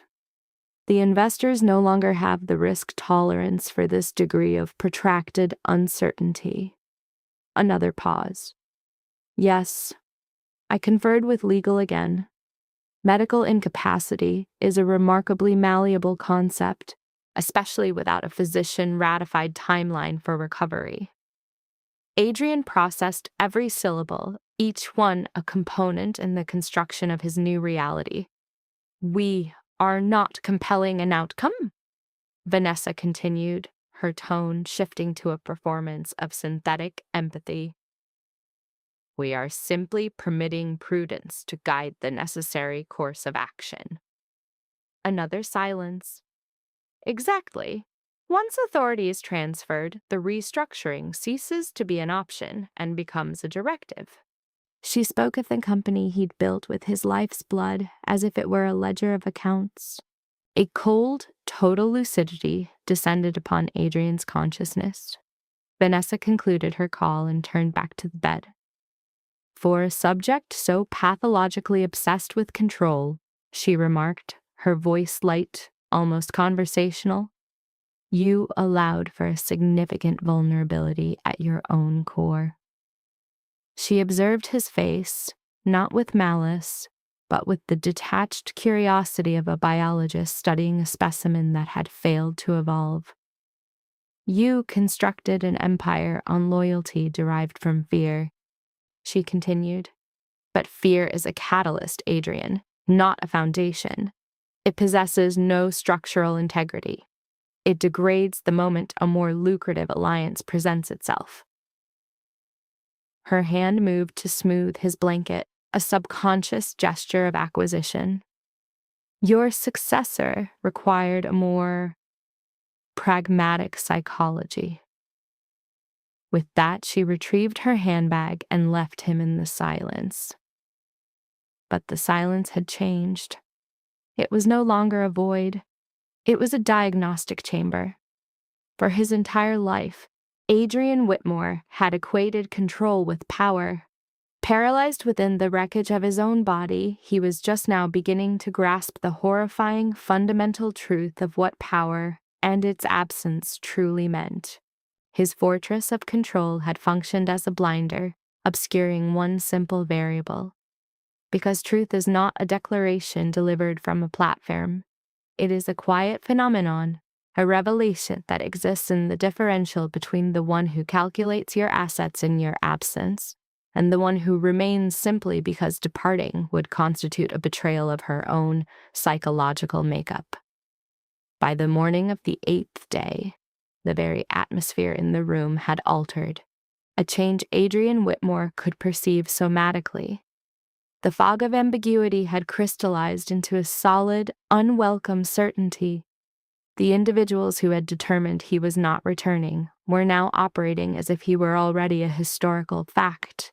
Their patience had become a depletable asset. Their caution had begun to degrade, and their ambitions were no longer masked by placating language. Adriana was learning that time does not simply expose the truth.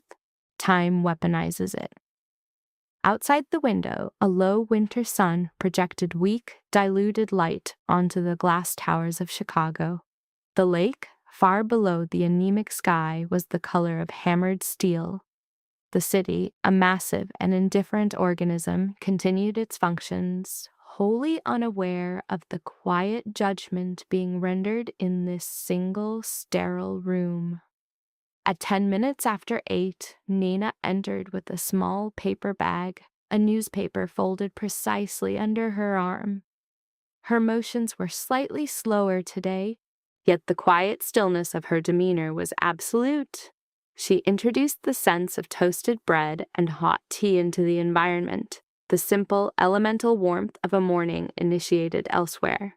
"Good morning," she offered, her voice softer than on previous days, as if containing a specific thought.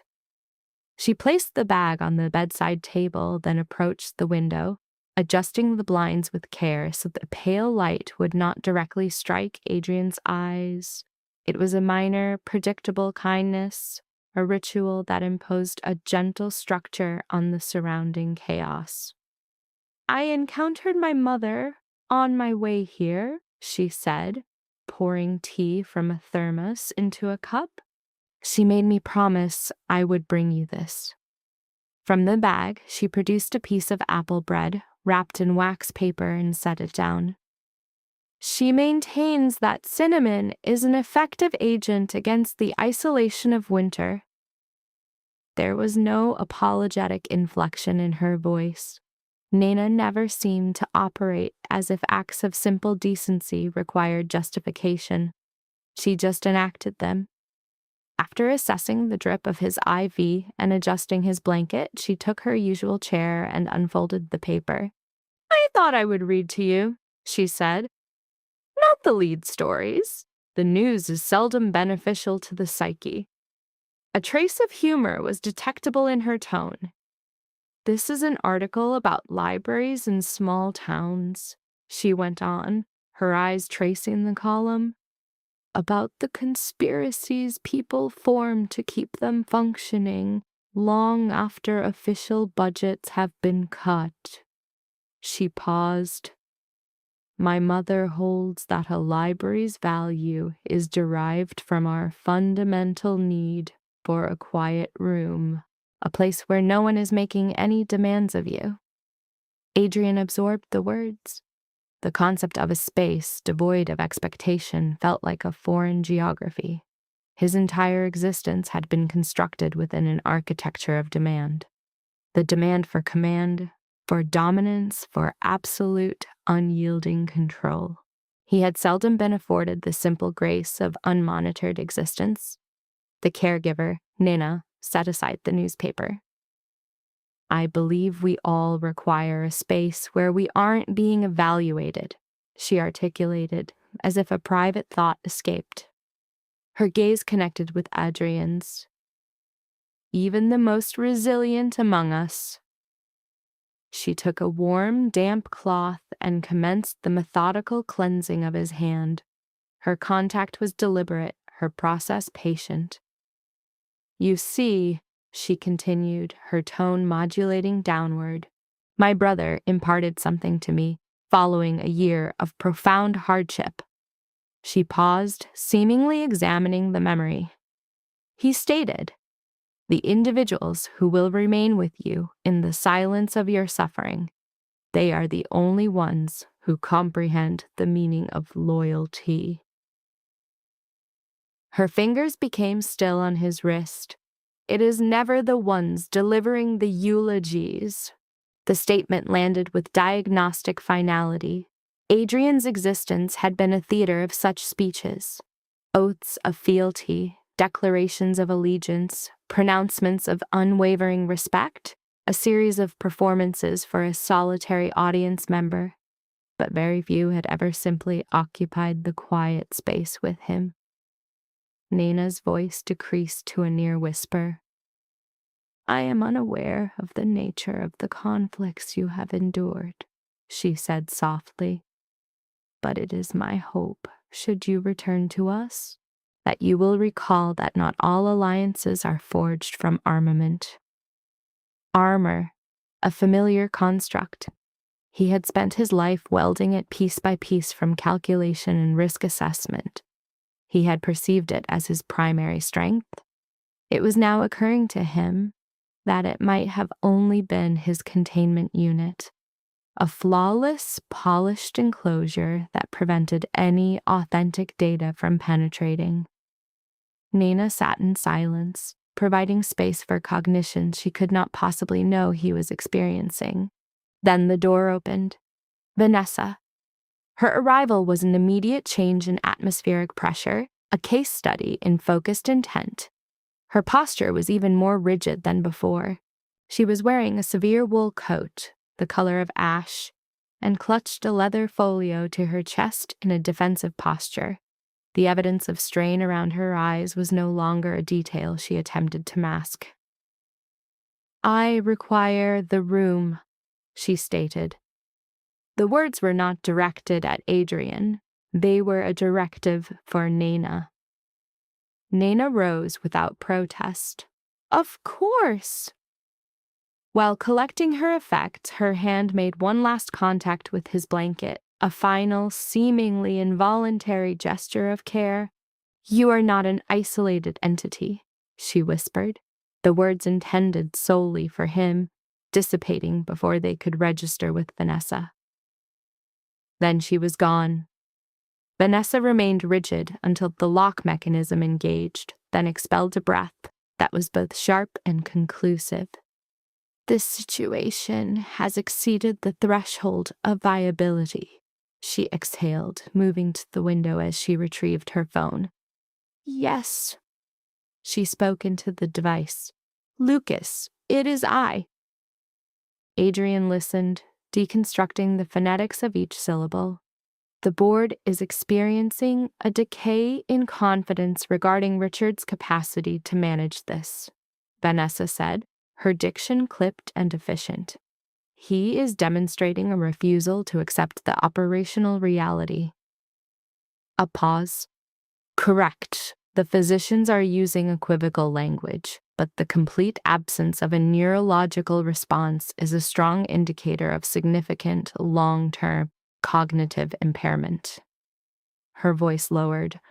"We are required to initiate the transition, not at a later date, immediately."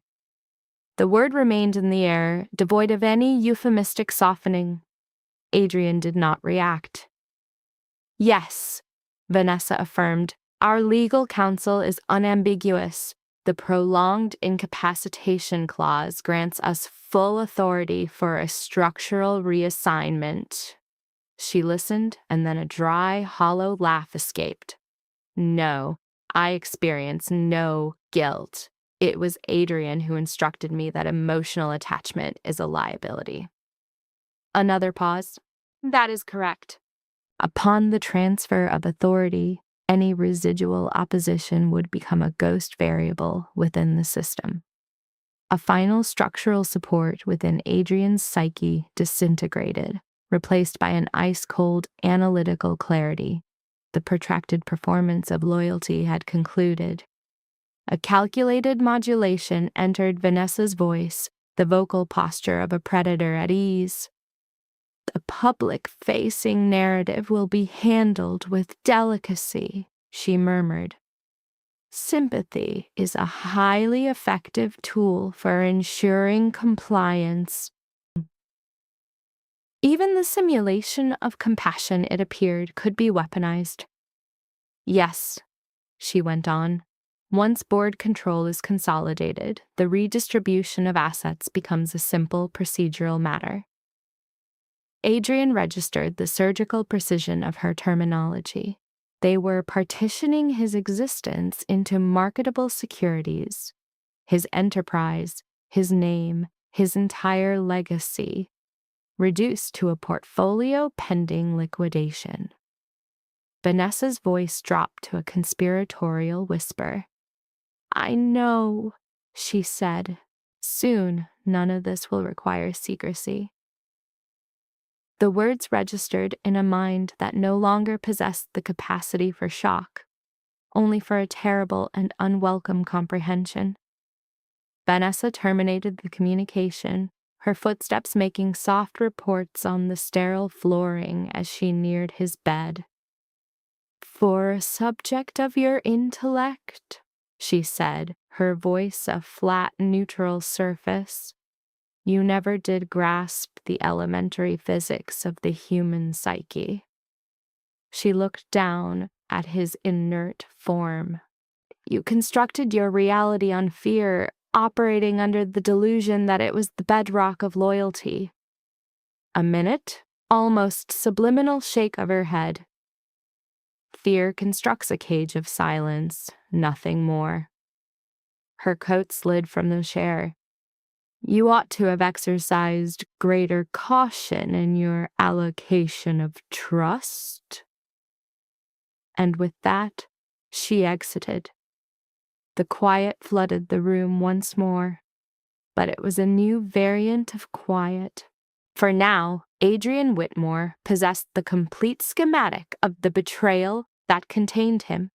Vanessa and Lucas believed they were observing his dissolution.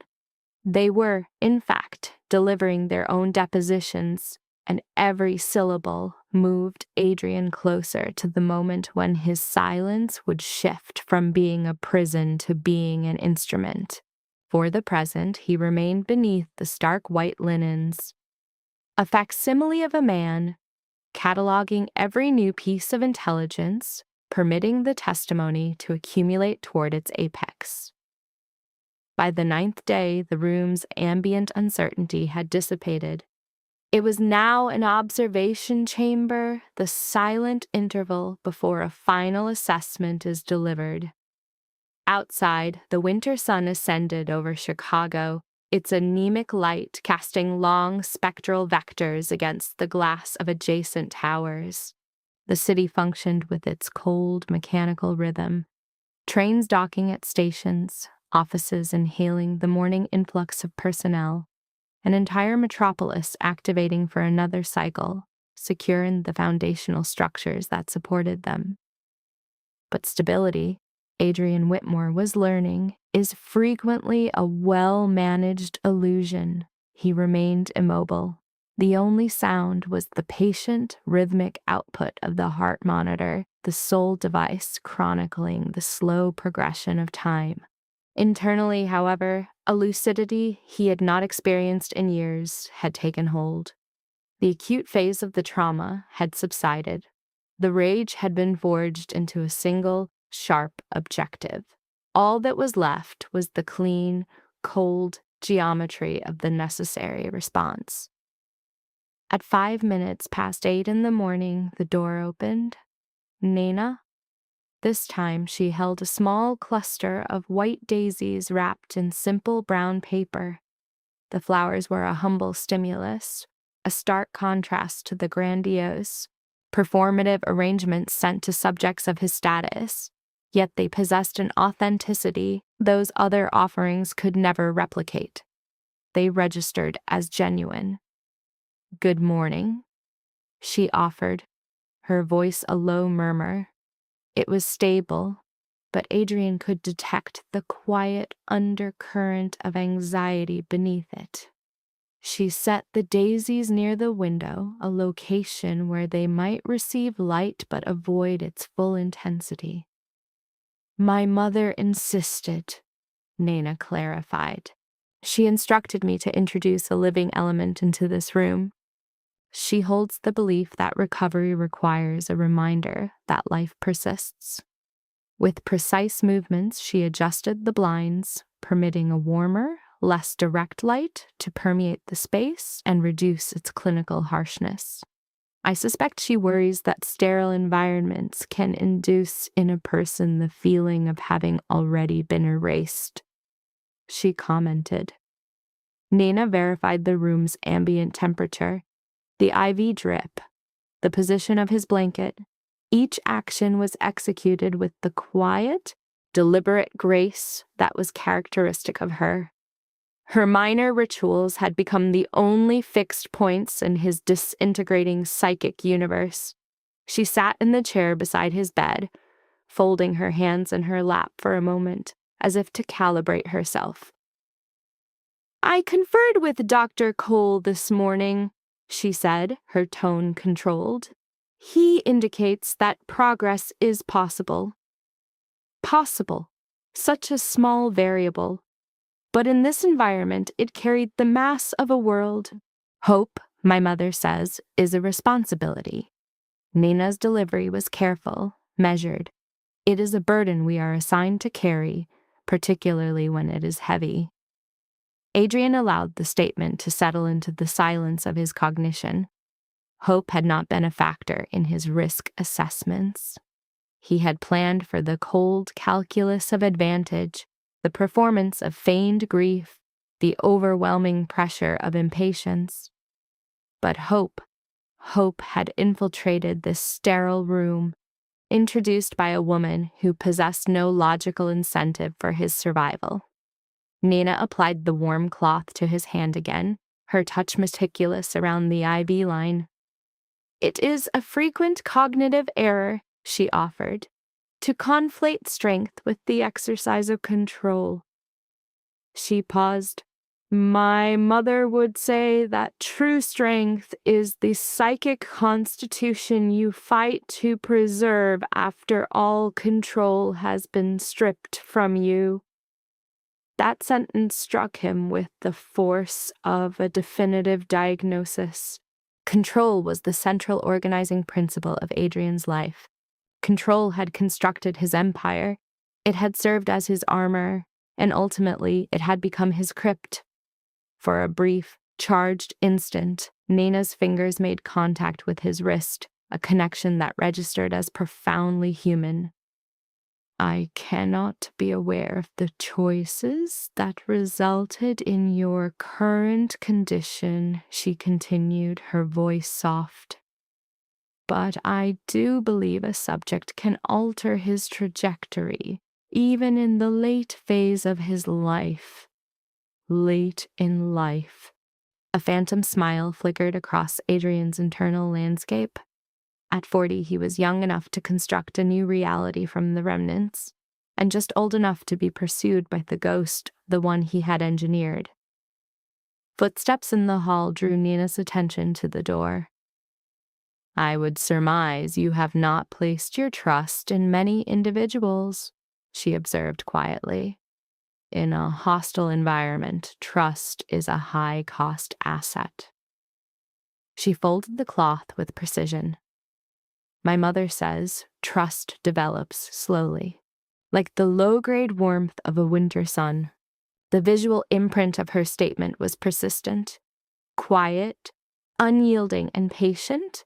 She remained with him, occupying a silence that was a supportive presence, not a vacuum demanding to be filled. Then the door was thrust open. Vanessa. Framed there, the psychological duress was more pronounced than in prior observations. A collection of documents was gripped in her hand, her constructed composure eroded by a new, acute stressor. "I require a private moment," she stated, her voice cooled to ice in acknowledgement of Nina. Nina rose without a word. "I will return later." As she passed the bed, she performed one final minor adjustment to his blanket. "You are not in this alone," she whispered, a confidential communication meant only for him. She exited. Vanessa held her position until the latch engaged before she raised her phone. "Yes," she initiated, the word a brittle, clipped artifact. "It's about Lucas. Again." "It is invariably Lucas," Adrian processed, detecting a new frequency in her vocal pattern today. The urgency was amplified, the tolerance degraded to a fragile thread. "The board meeting has been expedited," Vanessa relayed, her voice low and constricted. "The argument is that prolonged uncertainty is toxic to investor confidence." A fractional pause. "Yes, Richard continues to refuse any consideration of permanent incapacity." A harder quality now infiltrated her tone. He is operating under the delusion that Adrian is going to experience a full recovery. Another pause. Vanessa's expression seemed to calcify. "We are losing the critical window to have this legally certified." Adrian maintained absolute stillness, a silent observer at his own clinical dissection. "The neurologists are unwilling to provide any guarantees," she went on. That ambiguity is the very thing we can leverage. Leverage? The word had never registered as so pathologically cold. Yes, Vanessa affirmed, her voice a low murmur. As soon as the legal declaration of incapacity is executed, the transfer of control can be initiated without contest. A beat. No, the exposure is negligible. Her voice descended to a conspiratorial whisper. He failed to engineer a single contingency for his own vulnerability. A profound, cold lucidity settled over Adrian. He had never permitted vulnerability in his strategic architecture, not until this moment. Vanessa moved nearer to the bed, her voice a sharp, quiet instrument. A leadership vacuum is unsustainable for the company, she whispered, impatience fraying the statement. Sentiment has no value in the markets. She listened for a moment to Lucas. Affirmative, she replied. We will execute with precision. Precision. The term was a thin veneer of professionalism over raw, predatory ambition. Adrian now recognized that cadence. It was the sound of strategy cloaked as concern. Vanessa terminated the call and stared down at his inert form. Your critical error was the assumption that power conferred immunity to betrayal, she observed, her voice stripped of all emotion. Her face was a perfect neutral facade. But no structure is impervious to the dynamics of human pathology. She rearranged his blanket, a gesture of empty ritual. Perhaps this will serve as the lesson that all control is in fact an illusion. Provisional. Adrian allowed the word to resonate internally. If control was provisional, so was this deception, and so was his silence. Vanessa gathered her documents and departed. The door clicked. The silence resumed, but its nature had fundamentally shifted. It was no longer a passive state. It was charged with actionable intelligence, because Adrian Whitmore now understood the exact morphology of the coming event. The moment his stillness would transition from a defense mechanism into an offensive weapon. He had gathered all necessary intel. He had learned all that was required. He had perceived, with brutal clarity, who remains when there is no further utility to be extracted. Beyond the large hospital window, the winter sun drained across the Chicago skyline, casting distorted, elongated specters on the glass towers that were once his monuments to certitude. Adrian remained beneath the sterile sheets, the monitor's steady pulse a metronome counting down the final measures. For days, he had cultivated the illusion of his own cognitive absence, incapable of hearing, of processing, of resisting. But the objective truth had presented its final evidence, and the period of strategic silence was concluded. Morning arrived with a severe, singular focus. The sky above Chicago was a pale, empty field, the type of quiet light that presents after a prolonged, cold storm has purged the world. Light filtered through the hospital window, illuminating the white daisies Nana had left the day before. Their petals absorbed the glow without pretense, existing in their simple state. Adrian Whitmore had not entered a sleep state. His body was immobile, but his mind had been a relentless theater of projections and auditory data. Fixated on the finding that the most profound truths of his existence were not provided by allies, but by a stranger with no apparent secondary gain from her honesty. But the stillness had now fulfilled its function. Truth, given sufficient time, had finally materialized. At 7:40 a.m., the door opened quietly. Nana entered, her canvas bag in hand. A peculiar pensiveness defined her expression, as if she could sense the shift in the room's atmospheric pressure, though the cause remained unseen. "Good morning," she stated, her voice a placid anchor in the clinical silence. Her tone was level, but her gaze lingered on his face a fraction longer than baseline. She set her bag on the visitor's chair, noted the thermostat, and gently rotated the vase of daisies toward the morning sun. "My mother believes flowers are biologically programmed to seek warmth," she remarked in a low voice. "It's a human drive as well." She poured hot tea from a thermos into a small paper cup, placing her notebook alongside it. "I conferred with Dr. Cole," she said. "He reports indications of returning neurological stability." A measured pause. That is the body's method for recalling its own narrative. It's imperative to continue. Adrian processed each syllable. For 9 days, he had been a passive receptacle for countless monologues. Nana's words were qualitatively different. They lacked rehearsal. She spoke as if language possessed tangible mass, as if kindness were an action that created measurable effect. She settled into the chair beside his bed, hands resting in her lap.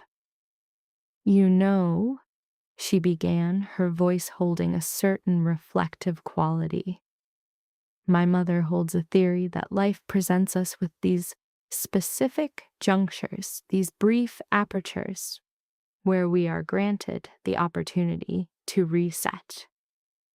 Reset. The concept was alien, an untranslatable language. The life of Adrian Whitmore was a study in relentless forward momentum. Errors were entombed under new projects, weaknesses were armored over, and losses were absorbed without acknowledgement. But to reset, that was a different operation entirely. It demanded a level of humility. Nana reached out, her fingers lightly correcting the blanket. "I cannot comprehend the burden you have carried," she said softly. "But my hope is that upon waking, you will select peace instead of pride." The words remained suspended in the still air between them. Peace instead of pride. For his entire existence, Adrian had made the opposing choice. Pride had been the engine of his power, but it was also the primary architect of his deep-seated isolation. Nana's fingers came to rest on his wrist, a light grounding pressure on his skin. "I believe everyone is entitled to the chance to finally manifest the person they were meant to be," she said. A subtle private smile formed on her lips.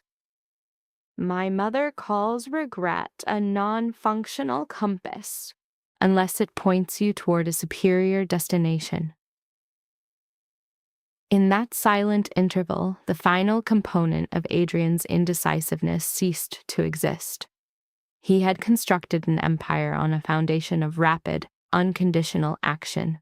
This new, clarified perspective required nothing less. Before Nana could initiate a move to stand, the door was thrown open. Vanessa was there, a study in acute impatience, her posture rigid, her face a mask of performative urgency.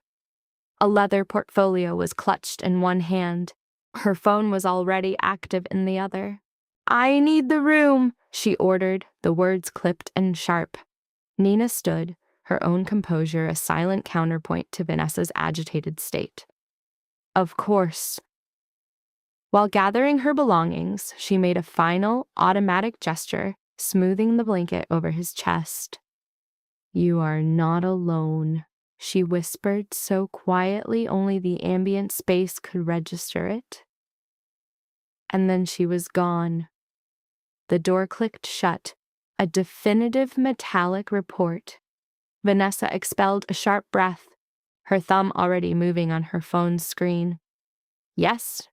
She spoke into the device, the single word a shard of sound. "Lucas again." It was invariably Lucas. Adrian listened, his own cognitive state now a deep, undisturbed plane. The neurologist's findings are still inconclusive, strategically useless, Vanessa resumed, her voice a conspiratorial murmur. But the board's tolerance for a power vacuum is exhausted. A beat of silence. Correct. Richard remains the primary obstruction. Her voice dropped lower. We must act before he can consolidate his support. Another pause. Yes, once he's legally neutralized, the authority transfer is clean. Her tone modulated, becoming almost palliative. This is entirely about maintaining investor confidence. Confidence. Adrian remained perfectly still, a subject observing the final stages of his own vivisection. Vanessa drifted closer to the bed, a predator drawn to immobility. He had no premonition, she whispered into the phone. A pause. No. His conviction in his own invulnerability was total. Another silence expanded.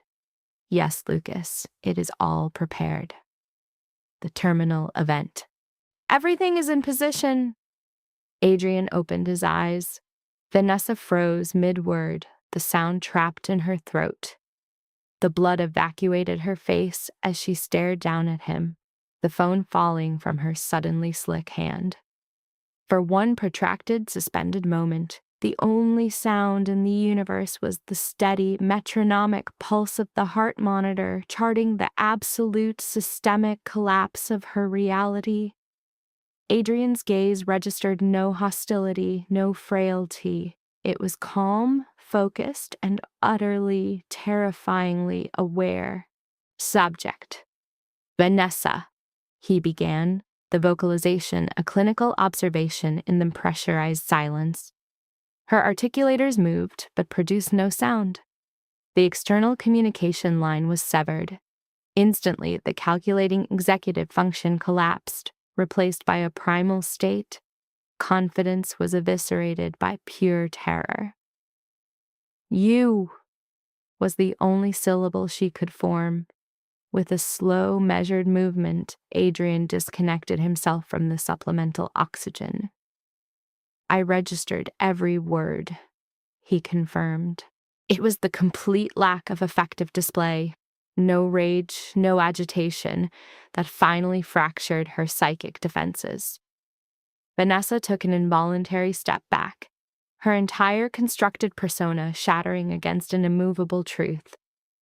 It's not what you think? On the contrary, my assessment is perfect. His tone was flat, devoid of tremor. You misinterpreted a period of observation as one of acquiescence. She scanned his features for any sign of the man she had pathologized and controlled, for any exploitable weakness, but the subject was gone. Your planning was commendable, Adrian noted, his voice dispassionately calm, and efficient. Vanessa struggled to access a composure that no longer existed. Our actions were to protect corporate interests, she managed, her voice thin, sharp with adrenal desperation, but Adrian's focus remained unbroken. You were protecting your own equity. An immense clinical silence descended. For a period of 9 days, he stated, his voice low, a quiet diagnosis delivered from a place beyond her reach. I was conscious. Her meticulously built reality started to fissure. You feigned a caregiving role, he added, a simple statement of observed behavior. Her reply was a bastion of narcissistic injury. You were never a subject who inspired affection. The raw brutality of the statement was almost a system relief. Adrian simply depressed the nurse's call button. Seconds later, Nathan Cole appeared, with Richard Whitmore in his shadow. Vanessa flinched, the cognitive realization arriving far too late. She was never the primary operator in this dynamic, merely an expendable asset. Nathan calmly folded his arms. Well? he observed. This clarifies the legal parameters considerably. Richard Whitmore analyzed Vanessa with a cold, almost anthropological curiosity. A consistent miscalculation on your part was the variable of patience, he remarked. Vanessa offered no response. There was no data left to present. Within the hour, the great, dispassionate apparatus of consequence engaged. Vanessa Caldwell was surgically, legally, and financially excised from all Whitmore entities. Lucas Whitmore's network access was rescinded, his corporate identity suspended, pending a full forensic review. The silence returned to the room, but its quality had changed. It was now sterile. Later, Nina re-entered the environment, completely naive to the day's seismic shifts in power. She halted just inside the threshold, observing Adrian upright in the chair by the window, saturated in the weak afternoon light. For a long moment, she remained static, her expression a conflict between baseline confusion and a slowly emerging astonishment. "You are conscious," she breathed, the words barely audible. Adrian angled his head in her direction. "Correct." A complex sequence of emotions moved across her face. Initial relief, immediately followed by an acute, unexpected social anxiety. "I'm glad," she said softly, placing a small bag on a chair across the room, exhibiting a sudden avoidance behavior. "You remained on site," Adrian observed, his voice neutral. She hesitated. "It was a condition of my employment." He corrected the flawed premise, his tone gentle but firm. "No, it was not." Another silence began, this one charged with a new, unarticulated subtext. "You spoke with candor to a subject you believed to be unresponsive," Adrian continued. Nina's gaze dropped to her hands. "All individuals have a right to basic dignity," she whispered. He rose, closing the distance between them. "For the first time in a long and varied life," he stated quietly, and an individual remained present when all potential for material gain had been eliminated. Her expression was a clear map of cognitive dissonance. She was unable to process the trajectory of the conversation. "My judgment has been fundamentally flawed in nearly every assessment," he admitted, his voice even, "but my assessment of you was accurate." From his robe, he produced a small velvet case. Nina's pupils dilated.